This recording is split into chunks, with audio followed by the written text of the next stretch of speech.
de la realización personal y el efecto Pigmalión.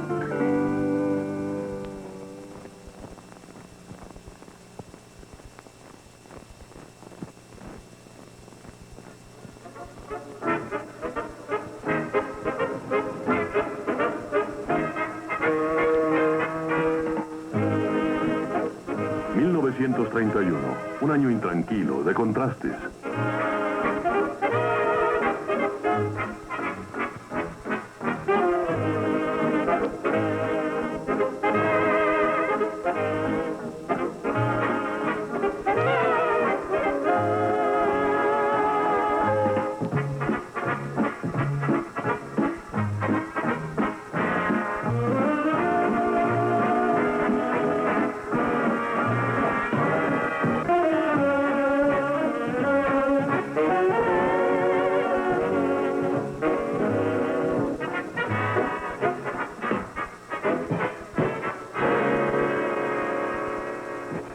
A pesar de que la economía aún se tambalea dentro del país, muchos bancos siguen solventes aunque sin liquidez.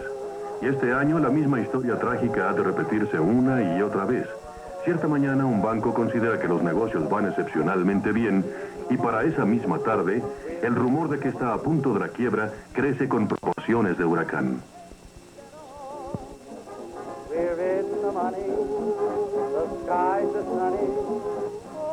La expectativa de un desastre se convierte en profecía de la realización personal.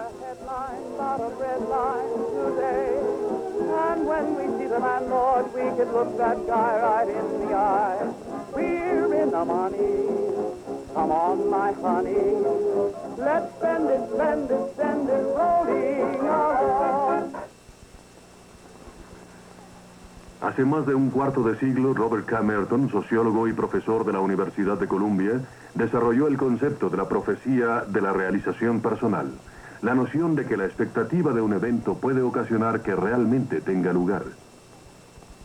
Para mí, de todas las situaciones humanas, el pánico bancario es el ejemplo clásico de la llamada profecía de la realización personal. Tomemos un banco, de hecho solvente, y empieza el rumor de que no puede cumplir con sus obligaciones. Se demanda de inmediato la satisfacción de las mismas y enseguida el banco se ve obligado a cerrar. Ahora, la esencia de la profecía de la realización personal es el hecho de que principia con una creencia que al nacer es falsa. Ese banco era tan solvente como cualquier otro banco. Pero cuando la gente actúa basada en creencias falsas y en forma colectiva, tiende a producir una situación que entonces parece ser cierta. Las creencias falsas crean realidades verdaderas. Y esto no solamente ocurre en el caso de un pánico bancario, sino en cada aspecto de la vida social. La profecía de la realización personal es básica para muchas de las dificultades y éxitos de la sociedad humana. Como fenómeno de la conducta humana, la profecía de la realización personal puede constituir una poderosa fuerza en cada aspecto de nuestras vidas.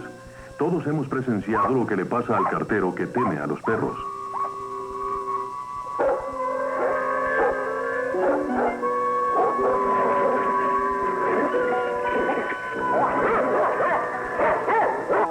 Al paciente psicosomático a quien le recetan píldoras de azúcar. Créame, esto le hará sentirse mucho mejor.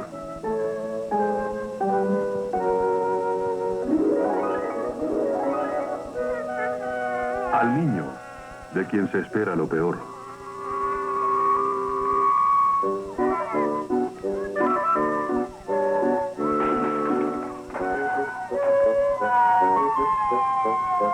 Siempre te dije que acabarías mal. Pues ya lo has logrado.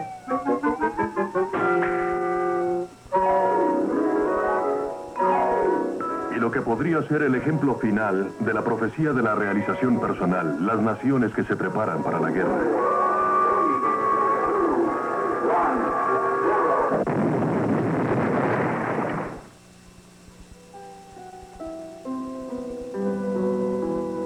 La idea de que lo esperado por una persona puede influenciar la conducta de otra tiene sus raíces en la sabiduría antigua. Pigmalión, príncipe de la mitología griega y romana. Su meta, crear una estatua de la mujer ideal. Tuvo demasiado éxito. Pigmalión se enamoró de su creación como si se tratara de una verdadera mujer. Su fe en sí mismo y en su amor le trajo a Venus. El marfil se volvió carne.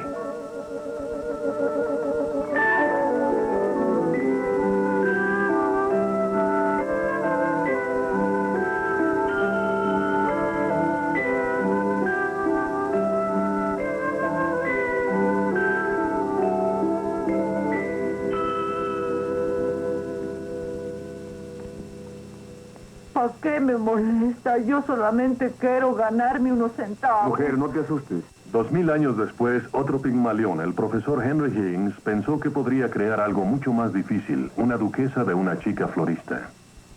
Recuerda que eres un ser humano que tiene un alma, con el don divino de la palabra articulada, y que tu idioma es el idioma de Milton, de Shakespeare, de la Biblia. Tienes que aprender a hablar bien. Sí, pues. Qué forma de hablar. Ve qué lenguaje utiliza esa criatura. Un lenguaje que la tendrá en el arroyo hasta sus últimos días. En 3 meses podría hacerla pasar por duquesa en la recepción de un embajador. Sí, hasta podría conseguirle un puesto como sirvienta o ayudante en una tienda. ¿Cómo dijo? ¿Podría qué? Que podría conseguirte un buen empleo. Eres una vergüenza para la noble arquitectura de estas columnas, un insulto encarnado del idioma. Te juro que podría hacerte pasar por la reina de Saba. Como fruto. Y como en pino.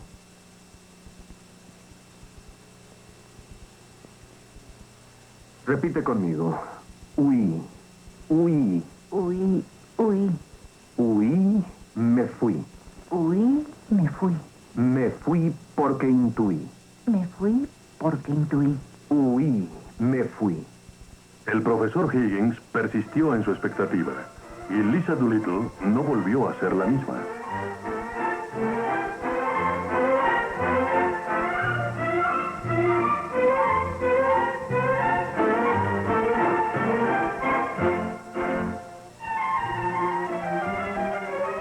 ¿Qué me dice, profesor? ¿Yo? Que saqué a una muchacha ordinaria del arroyo y la coloqué en Covent Garden.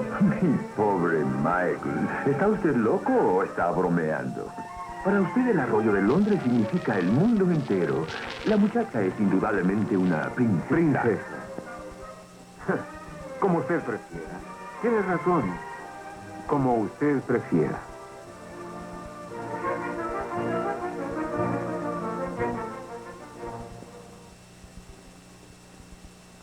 A diferencia con las historias mitológicas y novelísticas de Pigmalión, el milagro de Sweeney verdaderamente ocurrió. George Johnson, sureño, mozo de hospital pobremente educado, cuando la segregación era un hecho y casi ley. Buenos días, George.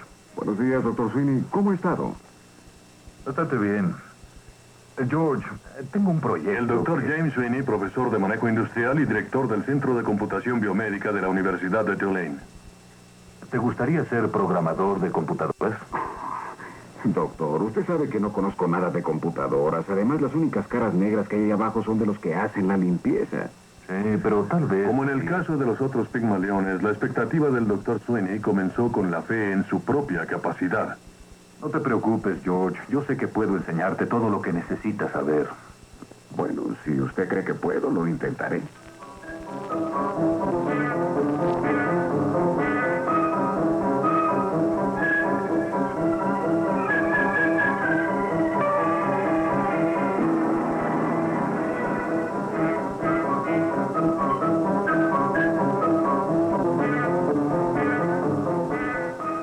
Porque el doctor Sweeney persistió en su expectativa, George Johnson no volvió a ser el mismo. Para introducir una orden, se escribe claramente. Y después, se oprimen los alternadores de clave. Los 5 al mismo tiempo. George Johnson no solo se convirtió en programador de computadoras, sino en el responsable del entrenamiento de nuevos empleados. Para Robert Rosenthal, psicólogo social, Sweeney hizo un milagro. Pero su milagro tiene una explicación científica.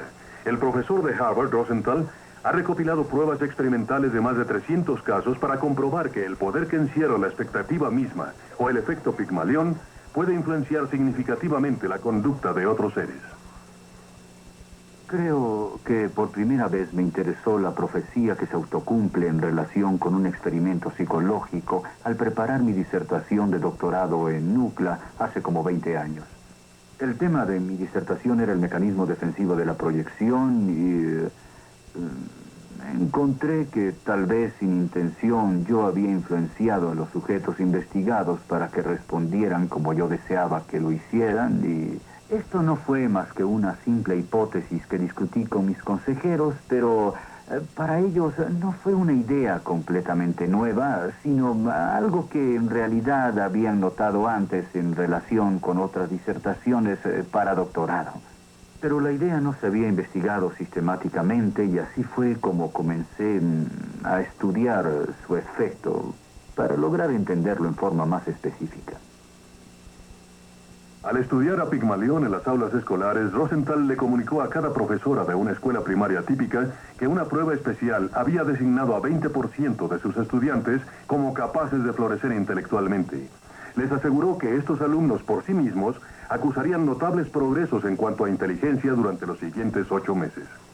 Por supuesto, los niños habían sido seleccionados al azar. En ese momento, la única diferencia entre estos niños y sus compañeros radicaba en la mente de los profesores. ¡Qué bonito! Lo estás haciendo muy bien. Al final del curso, otra prueba reveló que los capaces de florecer lo habían logrado y que el IQ total de cada uno había aumentado en 4 puntos más que el de sus compañeros.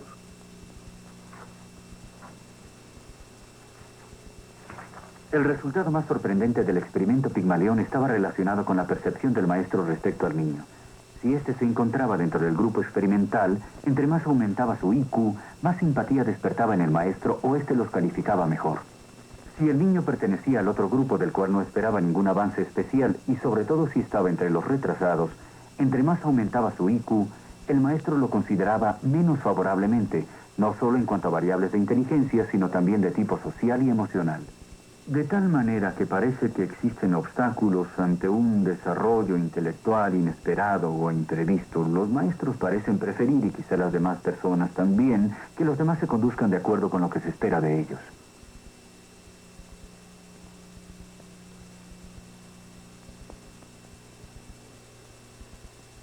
Desde el aula escolar hasta la fábrica, del estudiante al trabajador, del maestro al gerente, la aplicación del efecto Pigmalión a la administración tiene implicaciones y consecuencias profundas.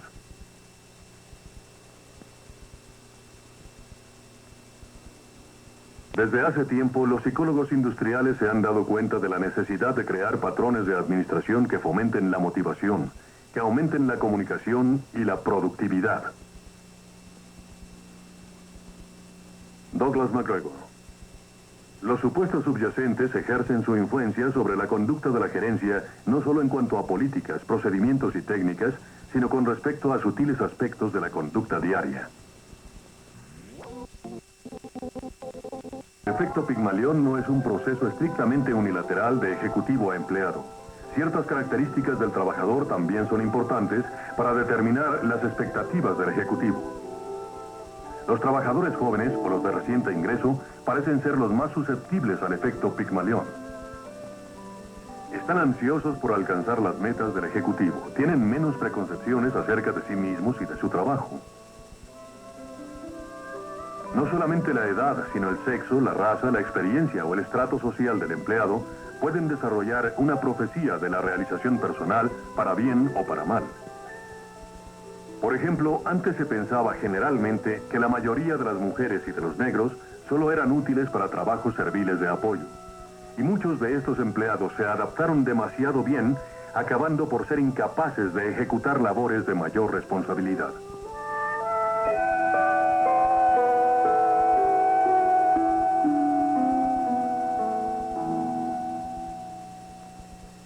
caso de la discriminación, la profecía que se autocumple crea un grave problema personal para cada sujeto individual. Si se le da un empleo a un negro, este no sabe si es porque puede hacer el trabajo o porque es negro. Si se despide a un negro, no sabe si es porque no pudo hacer el trabajo o porque era negro. La pregunta obsesionante de ¿quién soy yo? ¿Y por qué se me trata en esta forma? Existe siempre. Si las expectativas negativas dan como resultado un bajo nivel de ejecución, la discriminación y el desempleo, ¿será posible que las expectativas positivas inviertan este proceso? En un centro de entrenamiento vocacional para desempleados, el experimentador, Dr. Albert King, comunicó a un instructor de soldadura que 5 de sus entrenados poseían aptitudes extraordinariamente elevadas para el trabajo de soldadura. Por supuesto, los 5 hombres se eligieron al azar. Sin embargo, durante el curso de 6 meses, estos hombres, señalados por sus elevadas aptitudes, cambiaron su conducta significativamente. Faltaron menos veces que el resto del grupo. Aprendieron los fundamentos de la soldadura en menos de la mitad del tiempo y en una prueba de soldadura calificaron con 10 puntos más.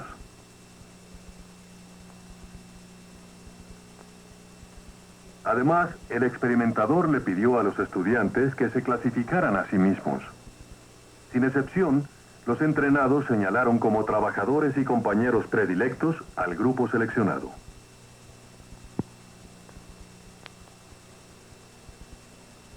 Cuando se le dijo al entrenador de soldadura el propósito del experimento, mostró su azoro. Él creía haberse conducido realmente en la misma forma con todos los alumnos. Sin embargo, la única variable independiente del experimento había sido su expectativa.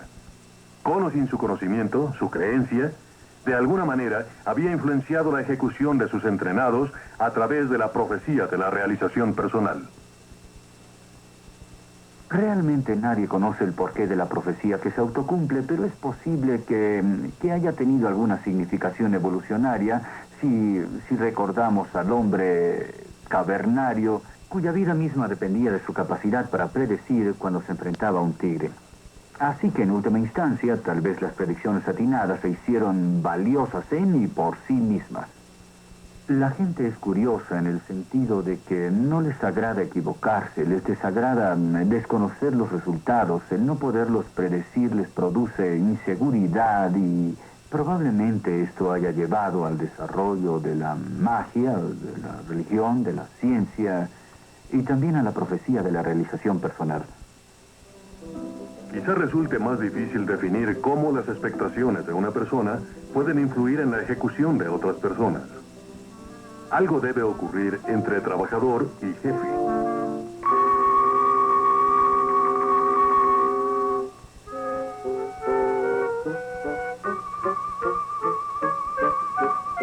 De seguro, un pigmalión se conduce en forma diferente de acuerdo con lo que espera.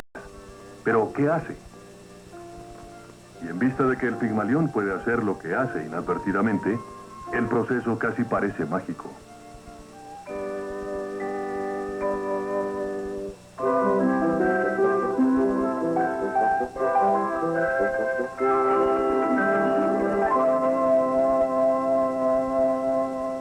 Las profecías de la realización personal no operan mágicamente.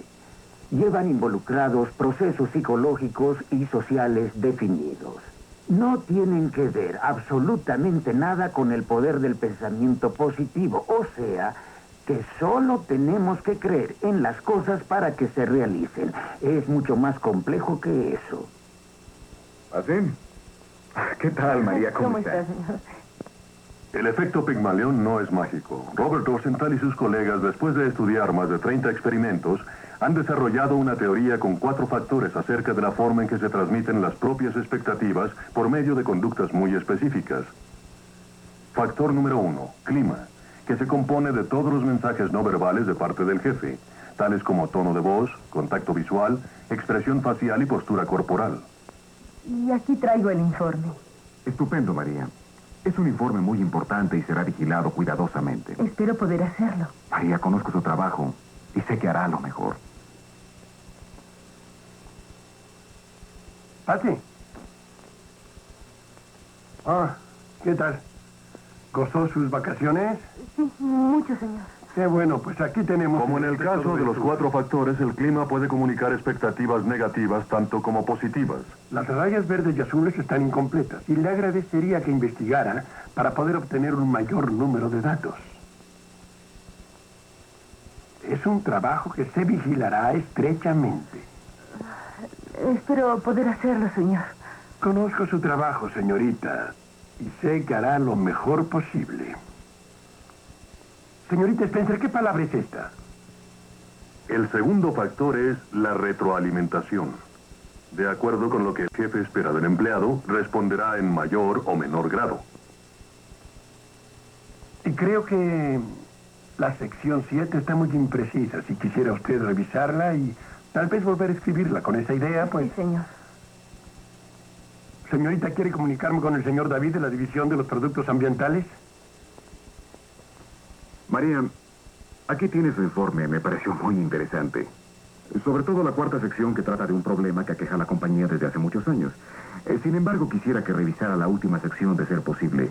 Con un poco más de detalle, quedará mucho mejor. Insisto, señorita. Por favor. La tercera forma en que un jefe puede impartir sus expectativas negativas o positivas es a través de la cantidad de datos o información que proporciona al subalterno. Eso es todo, María. Pero vuelva a hacer la sección 7, por favor. Todavía no me indica cómo la desea, señor. ¿Qué hago? No tengo tiempo de discutirlo ahora. Estoy seguro que si vuelve a leerla encontrará las fallas. Hablemos de la sección 7, María. Si lee este informe, tal vez encuentre que algunos de los problemas que tuvo al hacerla se van solucionando. Y aquí tengo material adicional que pienso podrá servirle. Y si tiene alguna duda, no titubee en consultarme. Cómo no, muchas gracias.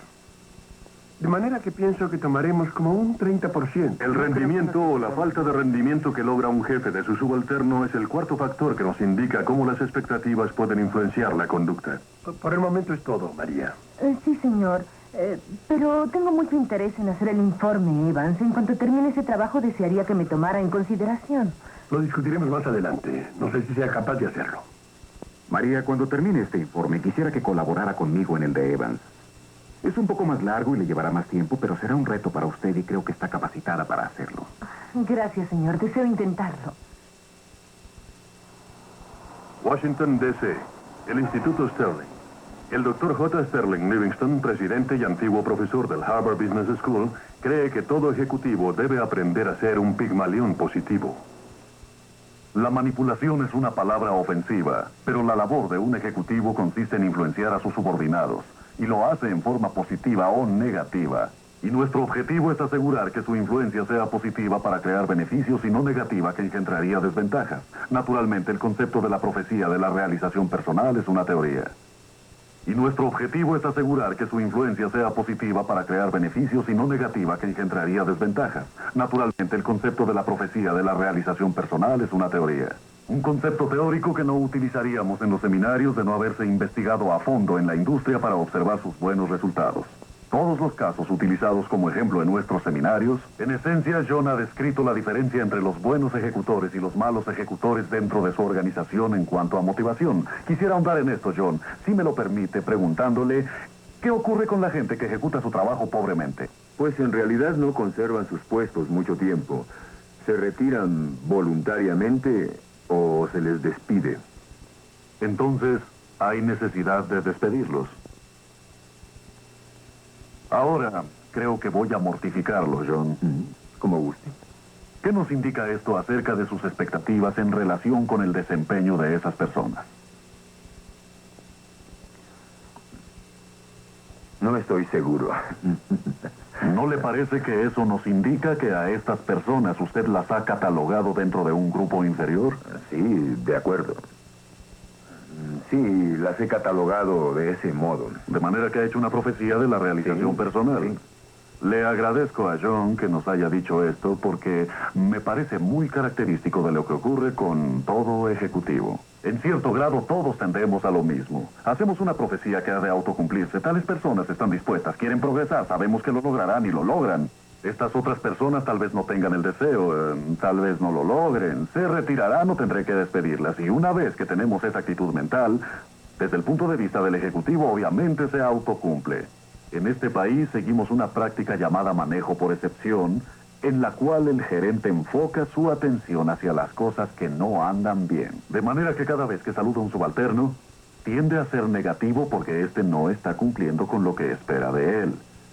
Y esto tiene como efecto que las expectativas negativas se ven reforzadas continuamente y las expectativas positivas son ignoradas. Aquí en Washington hay un equipo de fútbol llamado Pieles Rojas. Y había un pateador que bajo la dirección de Vince Lombardi tenía el mejor récord de su liga. Era fantástico, se llamaba Kirk Knight. Pero cuando llegó George Allen, considerado por todos como el mejor entrenador, por alguna razón esperaba poco de la capacidad de este hombre para patear la pelota, a pesar de su récord sobresaliente. De manera que en el playoff, me parece que jugando contra Dallas, en vez de pedir una patada para gol de campo que de haber tenido éxito hubiera significado ganar el partido, Allen pidió que corrieran. Después de que lo hizo, los reporteros lo asediaron queriendo conocer por qué lo había hecho, por qué no había pedido una patada. Y les dijo que porque no creía que Kirk Knight pudiera hacerlo. Desde ese momento, el juego de Knight ha ido en descenso hasta el grado en que admite que siente estar cometiendo una ofensa nacional cada vez que falla y que le preocupa tanto fallar que no puede dejar de hacerlo. Creo que indudablemente lo que el jefe espera de sus subalternos ejerce una influencia sobre los resultados obtenidos. Si espera mucho, recibe buenos resultados. Si espera poco, recibe malos resultados. Nos damos cuenta de esto en los seminarios y creo que es muy importante que la gente reconozca cómo pueden influenciar a sus subordinados, que realmente son pigmaliones, que pueden enaltecer la carrera de sus subordinados o la pueden deprimir. Es una lección importante que debemos aprender, ya que de no hacerlo será poco probable que podamos ser efectivos en nuestra labor conjunta con los demás. Las expectativas del jefe, ya sea que intente lograr algún efecto con ellas o no, casi inevitablemente influenciará los resultados por la forma en que trate a sus subalternos. Y una vez que haya establecido lo que espera de ellos, sus expectativas influenciarán su manera de tratarlos, y su manera de tratarlos influenciará los resultados. Para mí fue el principio del respeto a mí misma. La diferencia entre una dama y una florista no está en la forma de conducirse, sino en cómo se le trata.